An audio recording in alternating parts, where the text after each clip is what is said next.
Είναι το πιο νόστιμο φαγητό, τηγανιτές πατάτες με λουκάνικο. Απλά, νόστιμα και σπιτικά. Ξεφλουδίζουμε και πλένουμε καλά τις πατάτες. Τις κόβουμε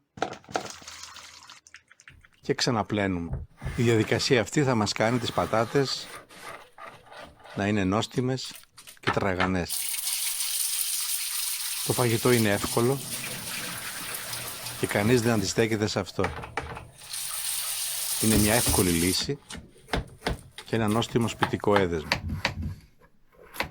Κόβουμε και το λουκάνικο σε κομμάτια, θα τηγανιστεί πιο καλά, θα βγάλει το λίπος του.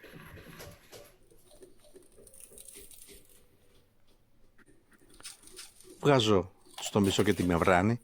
Την βγάζετε? Γράψτε μου στα σχόλια. Θα ήθελα να μάθω.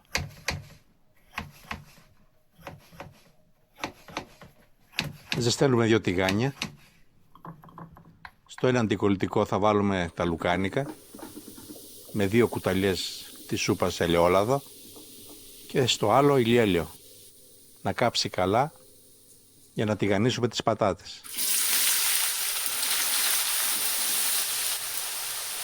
Οι πατάτες θέλουν 12 με 15 λεπτά και 12 λεπτά το λουκάνικο.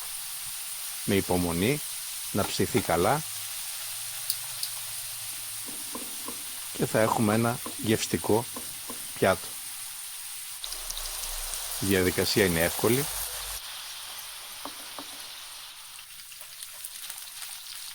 και απολαμβάνουμε ένα νόστιμο πιάτο.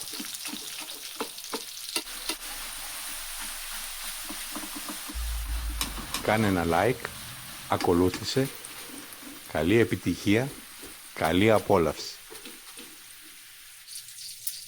Μην ξεχάσεις να πατήσεις και το κουδουνάκι για να μην χάνεις καμιά νέα συνταγή μας.